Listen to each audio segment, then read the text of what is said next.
Good morning students. BA ಪ್ರಥಮ ವರ್ಷದ ವಿದ್ಯಾರ್ಥಿಗಳಿಗೆ ಕಳೆದ ಒಂದು ಕ್ಲಾಸ್ನಲ್ಲಿ ಪೊಲಿಟಿಕಲ್ ಥಿಯರಿ ಫಸ್ಟ್ ಯೂನಿಟ್ ಏನು ಮಾಡಿದ್ದೀವಿ ಅಂತಂದರೆ ಅದರ meaning, definition, scope of political theory ಈ ಮೂರು ವಿಷಯಗಳನ್ನು ಕುರಿತು ಎರಡನೇ ಒಂದು ಕ್ಲಾಸ್ನಲ್ಲಿ ಮಾತನಾಡಿದ್ದೀವಿ. ಇವತ್ತಿನ ಒಂದು ಕ್ಲಾಸ್ನಲ್ಲಿ ಪೊಲಿಟಿಕಲ್ ಥಿಯರಿಯಲ್ಲಿ nature of political theory, important of political theory ಈ ವಿಷಯಗಳನ್ನು ಕುರಿತು ಇವತ್ತಿನ ಒಂದು ಕ್ಲಾಸ್ನಲ್ಲಿ ನೋಡೋಣ್ರಿ. ಇಂಪಾರ್ಟೆಂಟ್ ಅಂತ ನಾವು ಹೇಳ್ತೀವಿ. ಏನು ಅಂತಂದರೆ ನಮಗೆ ಡೈರೆಕ್ಟಾಗಿ 16 ಮಾರ್ಕ್ಸಿನ ಒಂದು ಕ್ವಶನನ್ನು ಇರ್ತದೆ. ಯಾವ ರೀತಿ ಕ್ವಶನ್ ಇರ್ತದೆ ಅಂತಂದರೆ ರಾಜಕೀಯ ಸಿದ್ಧಾಂತದ ಅರ್ಥ, ಸ್ವರೂಪ, ವ್ಯಾಪ್ತಿ ಮತ್ತು ಮಹತ್ವ ಅಂಥೇಳಿ ಏನು ಮಾಡ್ತಾರೆ ಅಂತಂದರೆ ಕೇಳ್ತಾರೆ. ಈ ರೀತಿ 16 ಮಾರ್ಕ್ಸಿಗೆ ಏನಿರ್ತದೆ ಅಂತಂದ್ರೆ ಫಸ್ಟ್ ಯೂನಿಟ್ದಲ್ಲಿ ಈ ಒಂದು ಕ್ವಶನನ್ನು ಕೇಳ್ತಾರೆ. ವಿಚ್ ಈಸ್ ದ ಏನು ಅಂತಂದ್ರೆ political theory, meaning, scope, nature and important ಅಂಥೇಳಿ ಕರಿತೀವಿ. ಈ ರೀತಿ ಒಂದು ಕ್ವಶನನ್ನು ಏನು ಮಾಡ್ತಾರೆ ಅಂತಂದ್ರೆ ಕೇಳ್ತಾರೆ. ಅದಕ್ಕಾಗಿ ಈ ಕ್ಲಾಸ್ ಏನದ ಅಂತಂದ್ರೆ ಇಂಪಾರ್ಟೆಂಟ್ ಅಂತ ಹೇಳ್ತೀವಿ. ಹಾಗಾದರೆ ಪೊಲಿಟಿಕಲ್ ಥಿಯರಿ ಒಳಗೆ ಅದರ ನೇಚರ್ ಅಂದರೆ ಅದರ ಸ್ವರೂಪ ಅಂತ ಹೇಳ್ತೀವಿ. ರಾಜಕೀಯ ಸಿದ್ಧಾಂತ ವಿಶಾಲತೆ ಎಷ್ಟೈತಿ ಅನ್ನೋದನ್ನು ನಾವು ಕಳೆದ ಒಂದು ಕ್ಲಾಸ್ನಲ್ಲಿ ನೋಡಿದ್ವಿ. ಯಾಕಂತಂದರೆ ರಾಜಕೀಯ ಸಿದ್ಧಾಂತ ಅದು ಪ್ರಾಯೋಗಿಕವಾಗಿ, ತಾರ್ಕಿಕವಾಗಿ ಮತ್ತು ಮೌಲ್ಯಾಧಾರಿತವಾಗಿ ಏನಾಗಿದೆ ಅಂತಂದರೆ ಒಂದು ವ್ಯಾಪ್ತಿಯನ್ನು ಒಳಗೊಂಡದ. ಇಡೀ ಜಗತ್ತಿಗೆ ರಾಜಕೀಯ ಸಿದ್ಧಾಂತ ತನ್ನದೇ ಆದಂಥ ಒಂದು ಏನದ ಅಂತಂದ್ರೆ ವಾಸ್ತವಿಕತೆಯ ವ್ಯಾಪ್ತಿಯನ್ನು ಅದೇನು ಮಾಡಿದೆ ಅಂತಂದ್ರೆ ಕೊಟ್ಟಿದೆ ಅಂತ ಹೇಳ್ತೀವಿ. ಗೆಟಲ್ ಅವರು ಹೇಳಿದರು ಯಾವ ರೀತಿ ರಾಜಕೀಯ ಸಿದ್ಧಾಂತ ತನ್ನ ವ್ಯಾಪ್ತಿಯನ್ನು ಒಳಗೊಂಡಿದೆ ಅನ್ನುವಂಥ ವಿಷಯವನ್ನು ಸಹಿತ ಮಾತನಾಡಿದರು. ಹಾಗಾಗಿ ರಾಜಕೀಯ ಸಿದ್ಧಾಂತದ ವ್ಯಾಪ್ತಿಯಲ್ಲಿ ಏನದ ಅಂತಂದ್ರೆ ಇಡೀ ರಾಜ್ಯದ ಉಗಮ, ಬೆಳವಣಿಗೆ, ಅದರ ಸಿದ್ಧಾಂತ ಮತ್ತು ರಾಜ್ಯದ ಸಾರ್ವಭೌಮ, ಸ್ವತಂತ್ರ, ಸಮಾನತೆ, ಹಕ್ಕು, ಬಾಧ್ಯತೆಗಳು ಹೀಗೆ ಇಷ್ಟೊಂದು ವಿಶಾಲತೆಯಿಂದ ಏನಾಗಿದೆ ಅಂತಂದರೆ ರಾಜಕೀಯ ಸಿದ್ಧಾಂತ ಬೆಳೆದದ.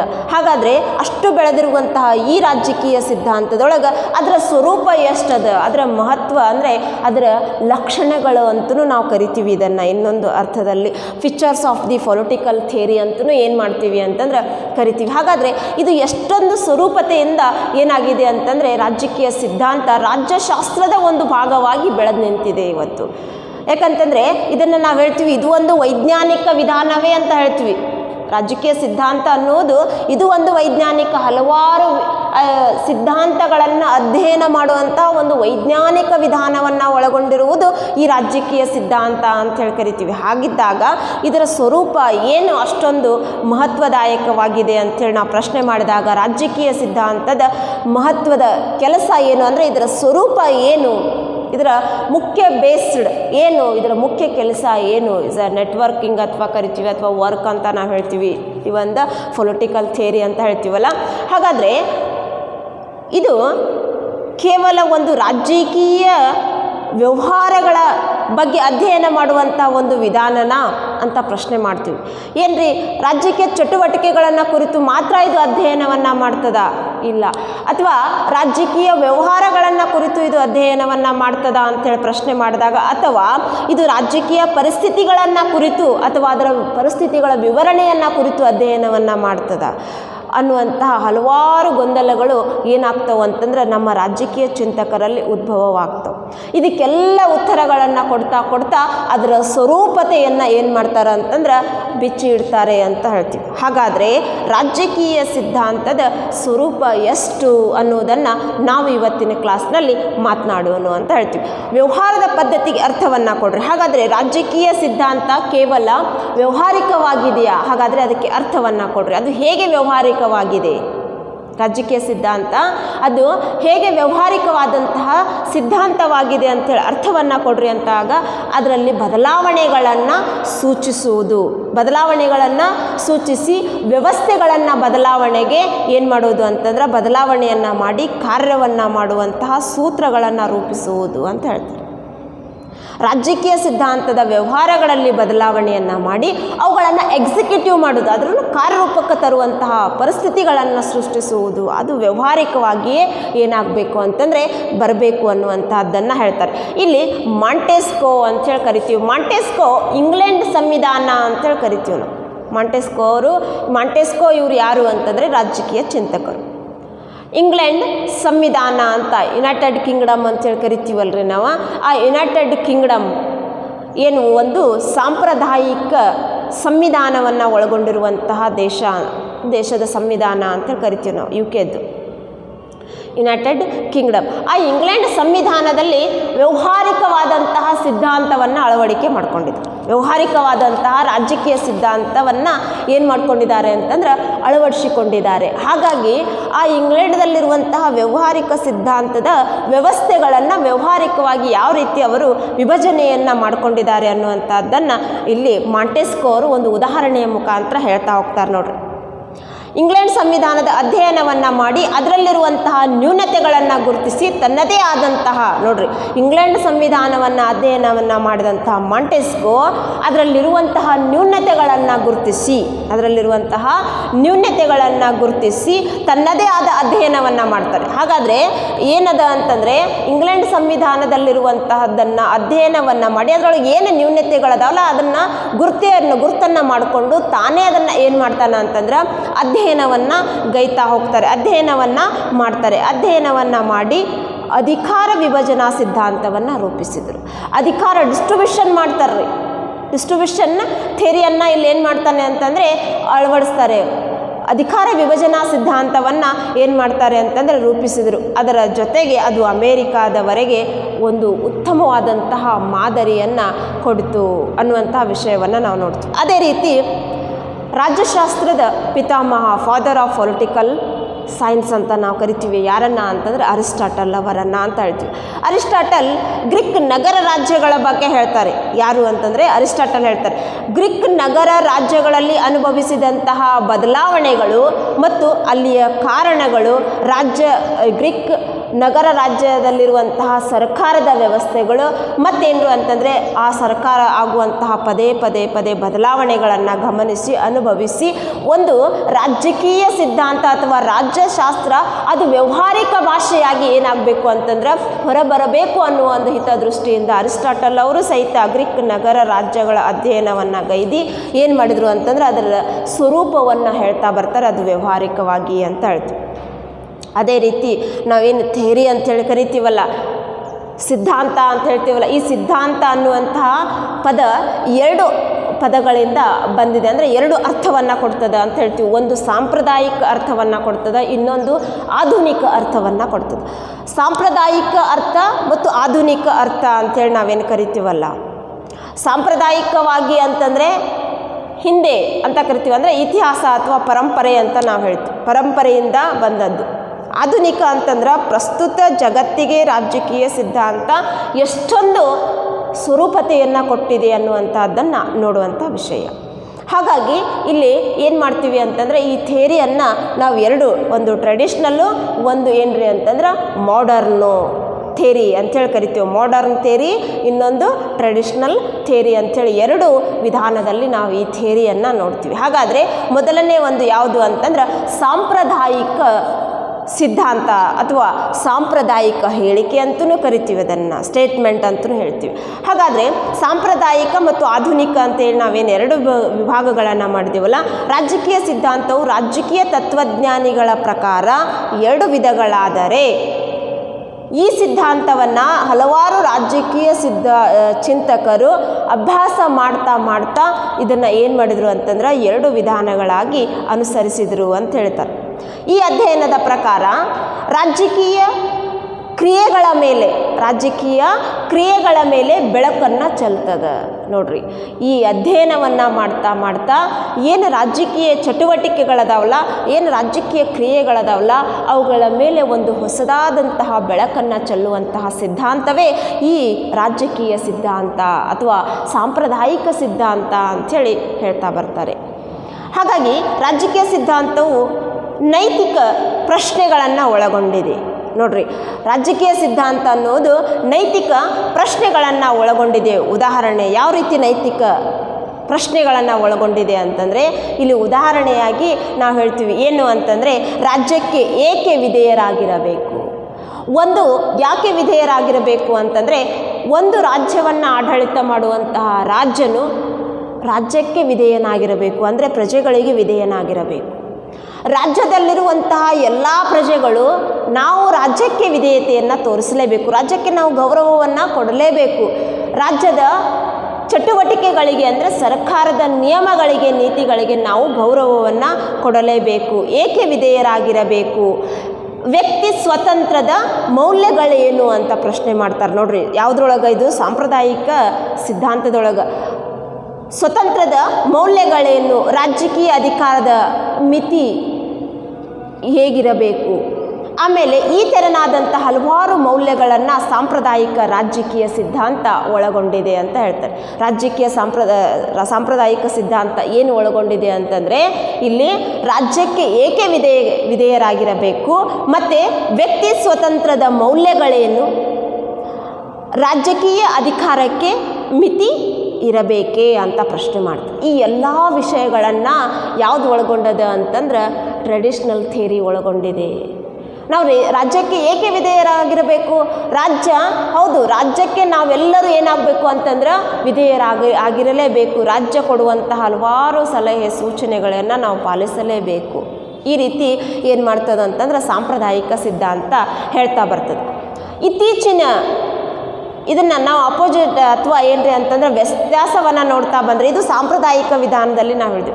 ಇತ್ತೀಚಿನ ಆಧುನಿಕ ಜಗತ್ತು ಅಂತ ಏನು ನಾವು ಕರಿತೀವಿ, ನಾವೆಲ್ಲ 21 ಸೆಂಚುರಿಯಲ್ಲಿದ್ದೀವಿ. ಇವತ್ತು ನಾವೆಲ್ಲ 21ನೇ ಶತಮಾನದಲ್ಲಿ ಇದ್ದೀವಿ.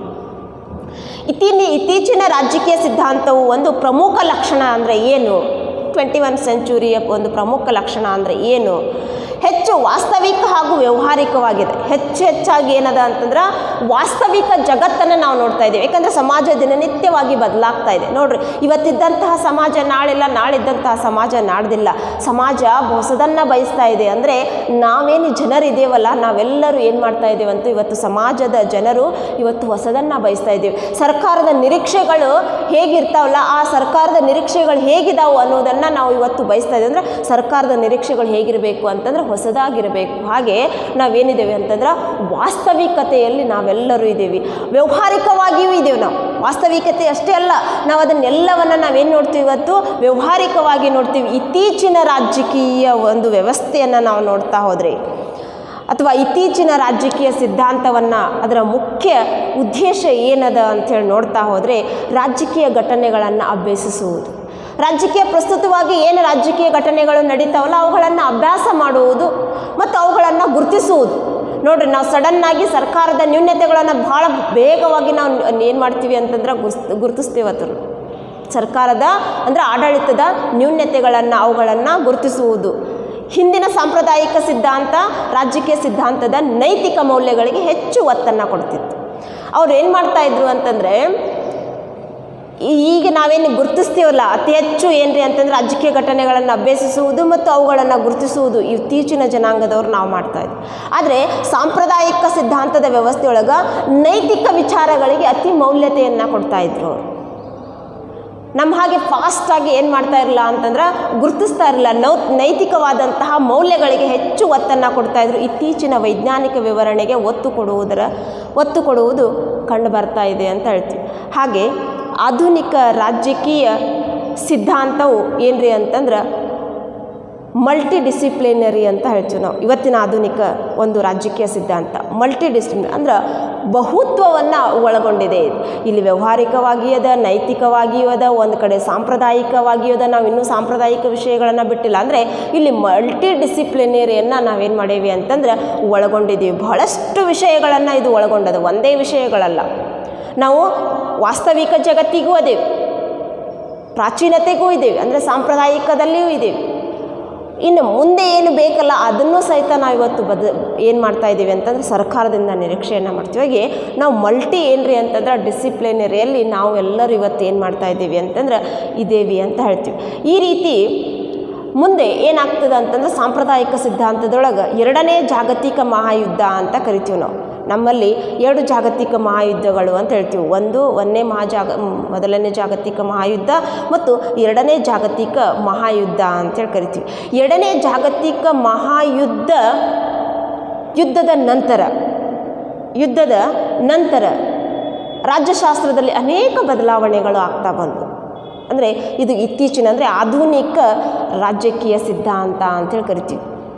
ಮಾಡರ್ನ್ ಪೊಲಿಟಿಕಲ್ ಥಿಯರಿ ಅಂಥೇಳಿ ಏನು ಮಾಡ್ತೀವಿ ಅಂತಂದರೆ ಕರಿತೀವಿ. ಯಾವಾಗಿನ ಅಂತಂದ್ರೆ ಸೆಕೆಂಡ್ ವರ್ಲ್ಡ್ ವಾರ್ ಅಂತೇನು ಹೇಳ್ತೀವಲ್ಲ, ಸೆಕೆಂಡ್ ವರ್ಲ್ಡ್ ವಾರ್ ಆದ ನಂತರ ರಾಜಕೀಯ ಅಥವಾ ರಾಜ್ಯಶಾಸ್ತ್ರದಲ್ಲಿ ಅನೇಕ ಬದಲಾವಣೆಗಳನ್ನು ಕಂಡೇವಿ ಅಂತ ಹೇಳ್ತೀವಿ. ವರ್ತನವಾದದ ಪ್ರಾರಂಭದ ಯುಗ ಅಂತಲೂ ನಾವು ಕರಿತೀವಿ. ಸೆಕೆಂಡ್ ವರ್ಲ್ಡ್ ವಾರ್ ಆದ ನಂತರ ಏನು ಅಂತಂದ್ರೆ ಬದಲಾವಣೆಯ ಒಂದು ಯುಗ ಅಂಥೇಳಿ ಏನು ಮಾಡ್ತೀವಿ ಅಂತಂದ್ರೆ ಕರಿತೀವಿ ರೀ ಅದನ್ನು. ಅದು ಸಾಮಾಜಿಕ ಹಾಗೂ ನೈಸರ್ಗಿಕ ವಿಧಾನಗಳಿಂದ ಬಹಳಷ್ಟು ವಿಷಯಗಳನ್ನು ಉದಾರವಾಗಿ ಪಡೆದುಕೊಂಡಿದೆ ಅಂತ ಹೇಳ್ತೀವಿ. ವರ್ತನವಾದ ಏನು ಎರಡನೇ ಜಾಗತಿಕ ಮಹಾಯುದ್ಧ ಪ್ರಾರಂಭವಾದ ನಂತರ ವರ್ತನವಾದ ಪ್ರಾರಂಭವಾದಲ್ಲ, ಆ ವರ್ತನವಾದ ಪ್ರಾರಂಭವಾದ ನಂತರ ಸಮಾಜ ನೈಸರ್ಗಿಕ ವಿಧಾನಗಳಿಂದ ಬಹಳಷ್ಟು ವಿಷಯಗಳನ್ನು ನಾವೇನು ಮಾಡ್ಕೊಂಡೇವಿ ಅಂತಂದ್ರೆ ಉದಾರವಾಗಿ ಎರವಲು ಪಡೆದುಕೊಂಡೇವಿ ಅಂತ ಹೇಳ್ತೀವಿ. ಇದರಿಂದಾಗಿ ರಾಜ್ಯಶಾಸ್ತ್ರದಲ್ಲಿ ವೈಜ್ಞಾನಿಕ ಪದ್ಧತಿ ಆಧುನಿಕ ಕಾಲದಲ್ಲಿ ಅತಿ ಹೆಚ್ಚು ಬೆಳವಣಿಗೆಯನ್ನು ಹೊಂದಿತು ಅಂತ ಹೇಳ್ತೀವಿ. ಇನ್ನೊಂದು ರಾಜಕೀಯ ಸಿದ್ಧಾಂತದ ಲಕ್ಷಣ ಅಥವಾ ಸ್ವರೂಪ ಏನು ಅಂತಂದರೆ ರಾಜಕೀಯ ಅಭಿವೃದ್ಧಿ ಮತ್ತು ಅಭಿವೃದ್ಧಿಶೀಲ ರಾಜಕೀಯ ಎಂಬ ಹೊಸ ವಿಷಯವನ್ನು ವಿಜ್ಞಾನಿಗಳು ಅನೇಕ ಬಾರಿ ಹೇಳ್ತಾ ಬಂದರು. ರಾಜಕೀಯ ಅಭಿವೃದ್ಧಿ ಆಗಬೇಕು, ಈಗ ಡೆವಲಪ್ಮೆಂಟ್ ಆಫ್ ಪೊಲಿಟಿಕಲ್ ಥಿಯರಿ ಅಂತೇಳಿ ನಾವು ಕರಿತೀವಿ, ಅಥವಾ ಡೆವಲಪ್ಮೆಂಟ್ ಆಫ್ ಪೊಲಿಟಿಕಲ್ ಸೈನ್ಸ್ ಅಂತಲೂ ಕರಿತೀವಿ. ರಾಜಕೀಯ ಸಿದ್ಧಾಂತ ಅಥವಾ ರಾಜ್ಯಶಾಸ್ತ್ರ ಅಭಿವೃದ್ಧಿ ಆಗಬೇಕು, ಅಭಿವೃದ್ಧಿಶೀಲ ರಾಜ್ಯಗಳ ರಾಜಕೀಯವಾಗಿ ಅದೇನಾಗಬೇಕು ಅಂತಂದ್ರೆ ಬದಲಾವಣೆಯನ್ನು, ಹೊಸ ವಿಷಯಗಳನ್ನು ಪ್ರಸ್ತಾವನೆಯನ್ನು ಅಥವಾ ಪ್ರಸ್ತಾಪವನ್ನು ಮಾಡಬೇಕು ಅನ್ನುವಂಥ ಅನೇಕ ವಿಜ್ಞಾನಿಗಳು ಆಧುನಿಕ ಜಗತ್ತಿಗೆ ಕೊಡ್ತಾ ಬಂದರು ಅಂತ ಹೇಳ್ತೀವಿ. ರಾಜಕೀಯ ವಿಜ್ಞಾನಿಗಳು ಅನೇಕ ರಾಜಕೀಯ ಸಮಸ್ಯೆಗಳಿಗೆ ಪರಿಹಾರವನ್ನು ಕಂಡು ಹಿಡಿತಾ ಅವರ ಗಮನವನ್ನು ಎಲ್ಲಿ ಸೆಳೆದರು ಅಂತಂದರೆ ಆಧುನಿಕ ಜಗತ್ತಿನ ಎಲ್ಲ ರಾಜಕೀಯ ಚಿಂತಕರು ಎಲ್ಲರನ್ನ ಸೆಳೆದರು. ಆಧುನಿಕ ಜಗತ್ತಿಗೆ ನಮ್ಮನ್ನು ಕೊಂಡೊಯ್ದರು. ನಾವೆಲ್ಲ ಪ್ರಾಚೀನ ಅಥವಾ ಸಾಂಪ್ರದಾಯಿಕ ವಿಧಾನಗಳನ್ನೇ ನಾವು ರಾಜಕೀಯದಲ್ಲಿ ಓದ್ತಾ ಬಂದ್ವಿ. ಆದರೆ ರಾಜಕೀಯ ಚಿಂತಕರು ಏನು ಮಾಡಿದರು ಅಂತಂದರೆ ಅದನ್ನು ಬದಲಾವಣೆಯನ್ನು ತಂದರು. ಅಂತಂದರೆ ಇಲ್ಲಿ ಏನು ಮಾಡಿದರು, ನಮ್ಮನ್ನೆಲ್ಲ ಆಧುನಿಕ ಜಗತ್ತಿಗೆ ತಂದಂತಹ ಏನು ಅಂತಂದ್ರೆ ವಿಷಯಗಳನ್ನು, ಆಧುನಿಕ ಜಗತ್ತಿನ ರಾಜಕೀಯ ವ್ಯವಹಾರಗಳಾಗಿರ್ಬೋದು, ವಿಷಯಗಳಾಗಿರ್ಬೋದು, ಅದರ ವಿಶ್ಲೇಷಣೆಯನ್ನು ಅಥವಾ ಅದರ ಸ್ವರೂಪತೆಯನ್ನು ತಿಳಿಸಿಕೊಡಲಿಕ್ಕೆ ಅವರು ನಮ್ಮನ್ನು ಎಲ್ಲಿ ಸೆಳೆದರು ಅಂತಂದ್ರೆ ಮಾಡರ್ನ್ ಒಂದು ಯುಗಕ್ಕೆ ಏನು ಮಾಡಿದರು ಅಂತಂದ್ರೆ ಸೆಳೀತಾ ಬಂದರು ಅಂತ ಹೇಳ್ತೀವಿ. ಹಾಗಾಗಿ ಅದರ ಸಮಸ್ಯೆಗಳು ಏನು ಅನ್ನೋದನ್ನು ಸಹಿತ ಪರಿಹರಿಸಿ ನಮ್ಮನ್ನು ಆಧುನಿಕ ಜಗತ್ತಿಗೆ ಕೊಂಡೊಯ್ದಂತಹ ಕೀರ್ತಿ ರಾಜಕೀಯ ವಿಜ್ಞಾನಿಗಳಿಗೆ ಅಥವಾ ರಾಜಕೀಯ ಚಿಂತಕರಿಗೆ ಸಲ್ತದ ಅಂತ ಹೇಳ್ತೀವಿ. ಹಾಗಾಗಿ ಪ್ರಯತ್ನವನ್ನು ಮಾಡಿದರೂ ಸಮಸ್ಯೆಗೆ ವಿಶ್ಲೇಷಣಾತ್ಮಕವಾಗಿ ರಾಜಕೀಯ ಸಿದ್ಧಾಂತ ಉತ್ತಮವಾದಂತಹ ಮಾರ್ಗದರ್ಶನವೂ ಸಹಿತ ಏನು ಕೊಡ್ತಾ ಬಂತು ಅಂತ ಹೇಳ್ತೀವಿ. ಈ ರೀತಿ ರಾಜಕೀಯ ಸಿದ್ಧಾಂತ ತನ್ನದೇ ಆದ ಒಂದು ಸ್ವರೂಪದಲ್ಲಿ ಏನು ಮಾಡ್ತಾ ಬಂದದ ಅಂತಂದ್ರೆ ಬೆಳೀತಾ ಬಂದದ ಅಂತ ಹೇಳ್ತೀವಿ. ಇವನ್ ನೆಕ್ಸ್ಟ್ ಪಾಯಿಂಟ್ ಏನ್ರಿ ಅಂತಂದ್ರೆ important of the political theory ಅಂತ ಕರಿತೀವಿ. ರಾಜಕೀಯ ಸಿದ್ಧಾಂತದ ಮಹತ್ವ ಅಂತ ಹೇಳ್ತೀವಿ. ಯಾಕೆ ಇಷ್ಟೊಂದು ಮಹತ್ವದ ರಾಜಕೀಯ ಸಿದ್ಧಾಂತ ಅಂತಂದರೆ ರಾಜಕೀಯ ಸಿದ್ಧಾಂತವು ರಾಜ್ಯಶಾಸ್ತ್ರದ ಪ್ರಮುಖ ಅಧ್ಯಯನದ ಒಂದು ಭಾಗ. ಇದು ನಾವೇನು ರಾಜ್ಯಶಾಸ್ತ್ರ ಭಾಳ ವಿಶಾಲತೆ ಅದ ರೀ, ಭಾಳ ವಿಶಾಲತೆ ಇದೆ, ಭಾಳ ವಿಶೇಷತೆಯೂ ಇದೆ. ಆ ವಿಶೇಷತೆ ಮತ್ತು ವಿಶಾಲತೆಯಲ್ಲಿ ಪ್ರಮುಖವಾದಂತಹ ಒಂದು ಭಾಗವನ್ನಾಗಿ ನಾವು ನೋಡ್ತೀವಿ. ಅದೇ ಯಾವುದು ಅಂತಂದ್ರೆ ಪೊಲಿಟಿಕಲ್ ಥಿಯರಿ, ರಾಜಕೀಯ ಸಿದ್ಧಾಂತ ಅಂತ ಹೇಳ್ತೀವಿ. ರಾಜಕೀಯ ಸಿದ್ಧಾಂತವು ಅಭ್ಯಾಸ ಮಾಡ್ತಾ ರಾಜ್ಯಶಾಸ್ತ್ರವನ್ನು ಅರಿಯಲು ಸಾಧ್ಯವಿಲ್ಲ. ಇದನ್ನು ನಾವು ಯಾವಾಗ ರಾಜಕೀಯ ಸಿದ್ಧಾಂತವನ್ನು ಓದುತ್ತೀವೋ ಆವಾಗ ನಮಗೆ ಸಂಪೂರ್ಣ ರಾಜ್ಯಶಾಸ್ತ್ರ ತಿಳಿತಾ ಹೋಗ್ತದೆ. ರಾಜ್ಯಶಾಸ್ತ್ರವನ್ನು ನಾವು ಓದಿ ಏನ್ರಿ ಅಂತಂದರೆ ಬಿಟ್ಟರೆ ನಮ್ಗೆ ಏನೂ ತಿಳಿದಿಲ್ಲ. ರಾಜಕೀಯ ಸಿದ್ಧಾಂತವನ್ನು ನಾವು ಯಾವಾಗ ಓದುತ್ತೀವಲ್ಲ ಆವಾಗ ನಮಗೆ ಪರಿಪೂರ್ಣವಾದಂತಹ ರಾಜ್ಯಶಾಸ್ತ್ರ ಅರ್ಥ ಆಗ್ತಾ ಹೋಗ್ತದೆ ಅಂತ ಹೇಳ್ತೀವಿ. ಯಾಕೆಂತಂದರೆ ಇದರೊಳಗಡೆ ಸಾಂಪ್ರದಾಯಿಕ ಸಿದ್ಧಾಂತ ಅದ, ಸಾಮಾಜಿಕ ಒಪ್ಪಂದ ಸಿದ್ಧಾಂತ ಅದ, ಐತಿಹಾಸಿಕ ಸಿದ್ಧಾಂತ ಅದ, ದೈವಿ ಸಿದ್ಧಾಂತ ಅದ. ಈ ದೈವಿ ಸಿದ್ಧಾಂತ, ಸಾಂಪ್ರದಾಯಿಕ ಸಿದ್ಧಾಂತ, ಐತಿಹಾಸಿಕ ಸಿದ್ಧಾಂತ ಅಂತ ನಾವೇನು ಕರಿತೀವಿ. ಮತ್ತೇನ್ರಿ ಅಂತಂದರೆ ಈ ಎಲ್ಲ ಸಿದ್ಧಾಂತಗಳಲ್ಲಿ ಏನದ ಅಂತಂದ್ರೆ ರಾಜ್ಯದ ಮೂಲವಿದೆ, ರಾಜ್ಯದ ಮೂಲ ಇದೆ. ರಾಜ್ಯ ಹೇಗೆ ಉಗಮವಾಯಿತು, ರಾಜ್ಯ ಹೇಗೆ ಬೆಳವಣಿಗೆ ಆಯಿತು, ಮಾನವ ಸಮಾಜದ ಮುಖಿ ಹೇಗಾದ ಅನ್ನುವಂತಹ ಸಂಪೂರ್ಣ ಅರ್ಥ ವಿವರಣೆಯನ್ನು ಕೊಡುವುದೇ ಯಾವುದು ಅಂತಂದರೆ ಈ ಸಿದ್ಧಾಂತಗಳು, ರಾಜಕೀಯ ಸಿದ್ಧಾಂತಗಳು. ಆ ರಾಜಕೀಯ ಸಿದ್ಧಾಂತಗಳೆಲ್ಲವೂ ಏನು ಮಾಡ್ತಾವೆ ಅಂತಂದರೆ ರಾಜ್ಯದ ಉಗಮವನ್ನು ಕುರಿತು ಹೇಳ್ತವೆ. ರಾಜ್ಯ ಹೇಗೆ ಬೆಳವಣಿಗೆ ಹೊಂದಿತ್ತು ಅಂತ ಪ್ರಶ್ನೆ ಮಾಡಿದಾಗ ನಾವು ಐತಿಹಾಸಿಕ ಸಿದ್ಧಾಂತವನ್ನು ಹೇಳ್ತೀವಿ, ದೈವಿ ಸಿದ್ಧಾಂತವನ್ನು ಹೇಳ್ತೀವಿ, ಆಮೇಲೆ ಸಾಮಾಜಿಕ ಒಪ್ಪಂದ ಸಿದ್ಧಾಂತವನ್ನು ಹೇಳ್ತೀವಿ. ಹೀಗೆ ಹಲವಾರು ಸಿದ್ಧಾಂತಗಳನ್ನು ಹೇಳುವುದೇ ಯಾವುದು ಅಂತಂದ್ರೆ ಈ ಪೊಲಿಟಿಕಲ್ ಥಿಯರಿ ಅಂತ ಹೇಳ್ತೀವಿ. ಅದಕ್ಕೆ ರಾಜ್ಯಶಾಸ್ತ್ರವನ್ನು ನಾವು ಅಧ್ಯಯನವನ್ನು ಮಾಡಬೇಕಾಗಿತ್ತು ಅಂತಂದರೆ ಮೊದಲು ನಾವು ರಾಜಕೀಯ ಸಿದ್ಧಾಂತವನ್ನು ಅರ್ಥ ಏನ್ರಿ ಅಂತಂದ್ರೆ ಅಧ್ಯಯನವನ್ನು ಮಾಡಿದರೆ ಸಾಕು, ಇಡೀ ರಾಜ್ಯಶಾಸ್ತ್ರವನ್ನು ಅಧ್ಯಯನ ಮಾಡಿದಂತೆ. ಅದಕ್ಕೆ ಇಷ್ಟೊಂದು ಮಹತ್ವವಾಗಿದೆ ಅಂತ ಹೇಳ್ತೀವಿ. ಇದು ಫಸ್ಟ್ನೇ ಪಾಯಿಂಟ್. ಅದರ ಜೊತೆಗೆ ಏನ್ರಿ ಅಂತಂದರೆ ರಾಜಕೀಯ ಸಿದ್ಧಾಂತಗಳಲ್ಲಿ ವೈಜ್ಞಾನಿಕ ವಿವರಣೆ ಏನದ ಅಂತಂದ್ರೆ ಅಂತರದಲ್ಲಿ ಅಡಗಿದೆ. ರಾಜಕೀಯ ಸಿದ್ಧಾಂತದಲ್ಲಿ ವೈಜ್ಞಾನಿಕ ವಿಧಾನ ಏನಾಗಿದೆ ಅಂತಂದ್ರೆ ಅಂತರದಲ್ಲಿ ಅಡಗಿದೆ. ಅಂತರದಲ್ಲಿ ಅಂತಂದರೆ ರಾಜ್ಯ, ಕಾನೂನು, ಮಾನವನ ಸ್ವಭಾವ ಕುರಿತು ವ್ಯಾಖ್ಯಾನಗಳು ವೈಜ್ಞಾನಿಕವಾಗಿ ಕಾರಣ ಅಂತ ಹೇಳ್ತೀವಿ. ಕಾನೂನು, ರಾಜ್ಯ, ವ್ಯಾಖ್ಯಾನಗಳು ಅಂದರೆ ಇಲ್ಲೇನ್ರಿ ಅಂತಂದ್ರೆ ಮಾನವನ ಸ್ವಭಾವ, ನಾ ಹೇಳಿದ್ದೆಲ್ಲ ಸಾಮಾಜಿಕ ಒಪ್ಪಂದ ಸಿದ್ಧಾಂತ ರುಸೋ ಅವರದ್ದು ಅಂತ ಹೇಳ್ತೀವಿ.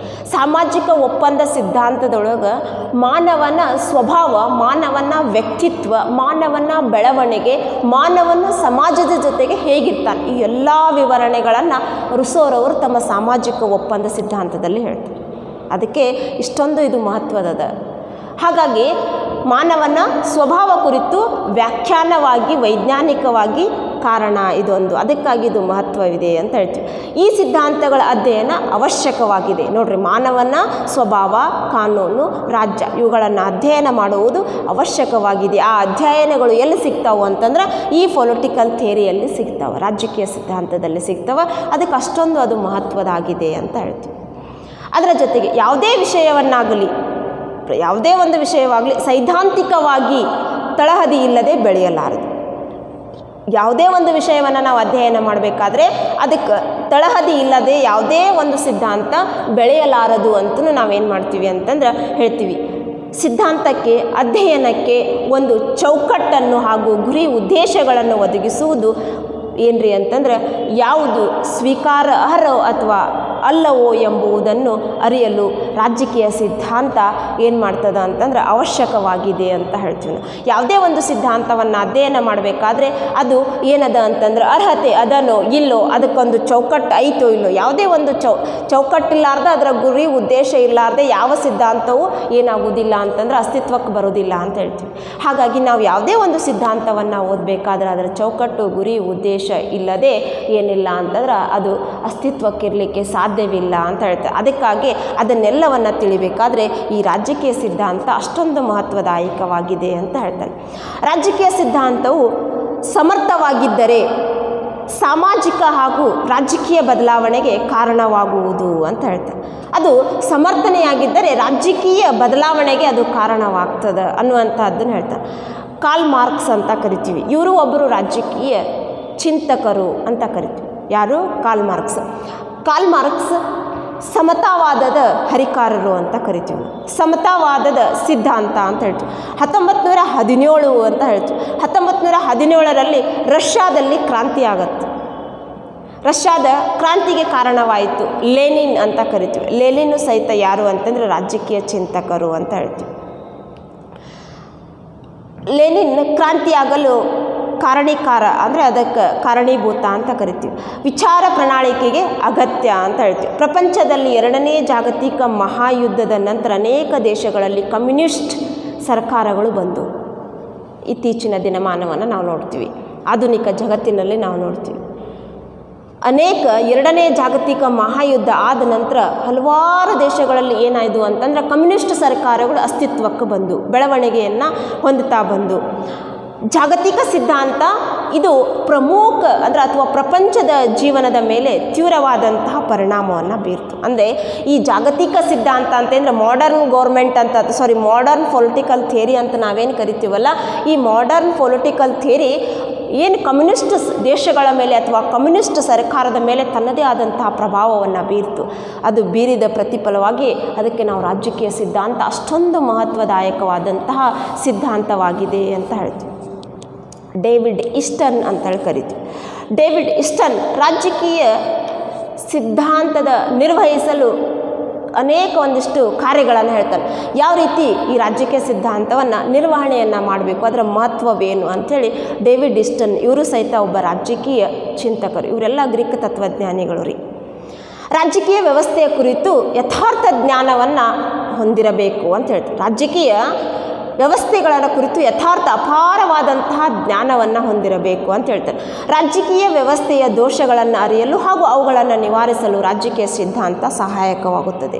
ರಾಜ್ಯಶಾಸ್ತ್ರದಲ್ಲಿರುವಂಥ ಹಲವಾರು ದೋಷಗಳನ್ನು ಅರಿಲಿಕ್ಕೆ ಅಂದರೆ ತಿಳಿದುಕೊಳ್ಳಿಕ್ಕೆ, ಅವುಗಳನ್ನು ನಿವಾರಣೆ ಮಾಡಲಿಕ್ಕೆ, ಪರಿಹರಿಸಲಿಕ್ಕೆ ನಮ್ಗೆ ಯಾವುದು ಸಹಾಯ ಮಾಡ್ತದೆ ಅಂತಂದರೆ ಈ ಪೊಲಿಟಿಕಲ್ ಥಿಯರಿ ನಮಗೆ ಸಹಾಯ ಮಾಡ್ತದೆ. ಅದಕ್ಕೆ ಮಹತ್ವದಾಯಕವಾಗಿದೆ ಅಂತ ಹೇಳ್ತಾರೆ.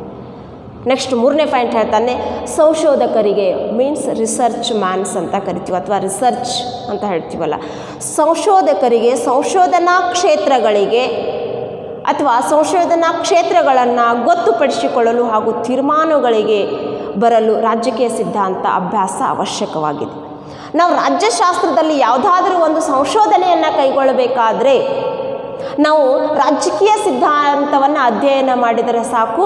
ನಾವು ಯಾವ ವಿಷಯದ ಮೇಲೆ ರಾಜ್ಯಶಾಸ್ತ್ರದಲ್ಲಿ ಸಂಶೋಧನೆಯನ್ನು ಮಾಡಬಹುದು ಅನ್ನುವಂತಹ ಒಂದು ಅವಶ್ಯಕವಾದಂತಹ ಮಾಹಿತಿಯನ್ನು ಯಾವುದು ಒದಗಿಸಿಕೊಡ್ತದೆ ಅಂತಂದರೆ ನಮಗೆ ರಾಜಕೀಯ ಸಿದ್ಧಾಂತ ಒದಗಿಸಿಕೊಡ್ತದೆ ಅಂತ ಹೇಳ್ತಾರೆ.